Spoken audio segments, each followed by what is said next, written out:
This is Lagos, Nigeria, the largest city in Africa. Home to more than 22 million people, it's facing a perfect storm of challenges. So let's look at how this megacity is trying to modernize. The biggest challenge Nigeria faces is a population pyramid that's overwhelmingly bottom-heavy.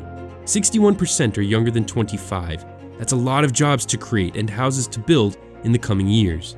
This problem is made worse by the extremely poor condition of the city's infrastructure. Badly designed and maintained motorways cause people to endure agonizing commute times, and interrupted access to electricity causes regular blackouts. Add in the threat of a rising ocean that's steadily eroding the coastline, and the future of this place looks bleak. But perspective is relative, so let's gain some.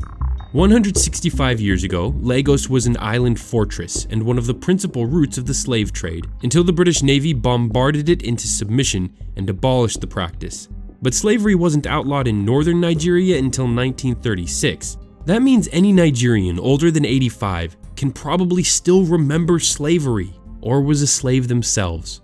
In 1960, Nigeria gained independence from the British, but the country quickly became engulfed in a civil war that killed as many as 3 million people. In the dark aftermath of this bloody conflict, the country had one thing going for it: oil, which provided a consistent source of income. But the temptation of controlling all that black gold attracted deeply corrupt men, and Nigeria endured decades of violent struggles between power-mad dictators and their rivals in the military. With just 2 legitimate presidential elections under its belt in 2011 and 2015, Nigeria has only had 6 years of truly peaceful, independent, not completely corrupt, democratic rule in its entire history. All this upheaval was amplified by the strong ethnic and religious divisions throughout the country. So for the federal government to appear legitimate, the capital had to move away from Lagos to a more centralized, neutral part of the country.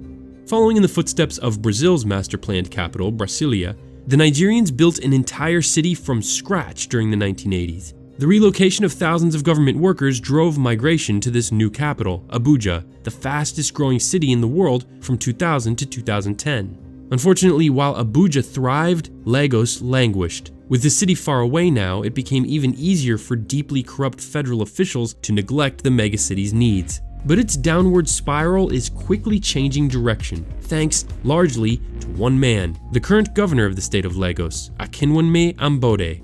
Ambode earned his master's in accounting from the University of Lagos and studied abroad in England, Switzerland, Singapore, and at the Harvard Kennedy School of Government in Boston. Everything about this man is outstanding. Everything about him.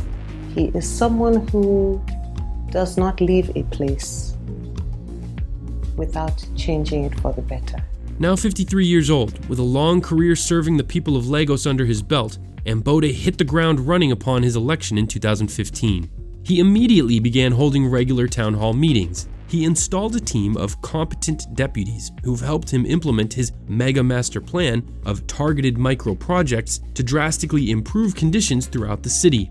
Lagosians are already feeling the benefits of his less than 2 years in office. Today we are happy because the government have done a perfect job here.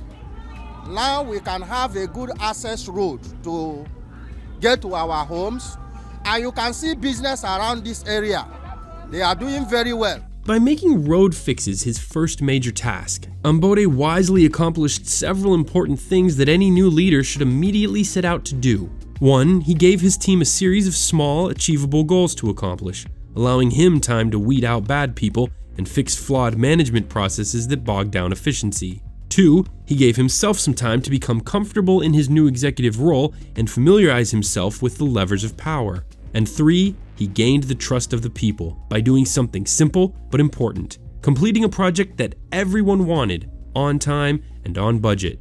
Now that his government is working well, Ambode is well positioned to tackle much more complex problems, like improving the efficiency of the bus system, building a massive urban rail system, providing all citizens with uninterrupted access to electricity, cleaning up Lagos's badly polluted environment, partnering with private industry to try and give all Lagosians access to affordable food, housing, and healthcare, and improving the pay of police, first responders, and security personnel. In addition to the construction of several bridges and other traffic improvements, Lagos is also installing 6,000 new streetlights and 13,000 closed-circuit television cameras and security sensors for surveillance and crime prevention. These efforts are working. Lagos was named the most security and safety-conscious state in all of Africa last year, and Ambode was named Nigerian Governor of the Year. By leading the mega overhaul in the way civil society conducts itself, Ambode represents one half of the equation in creating a modern Nigeria. He also seems perfectly positioned to go on to serve as president and lead his people on their quest to claim their rightful place as Africa's powerhouse country. The other half of this modernization equation rests largely on the success of two key megaprojects under construction in Lagos and Abuja. Eco Atlantic, a financial hub that's being built on reclaimed land along the coast, and Centenary City, a gated luxury mini-city outside of Abuja where elites will live and stay while conducting business in the capital.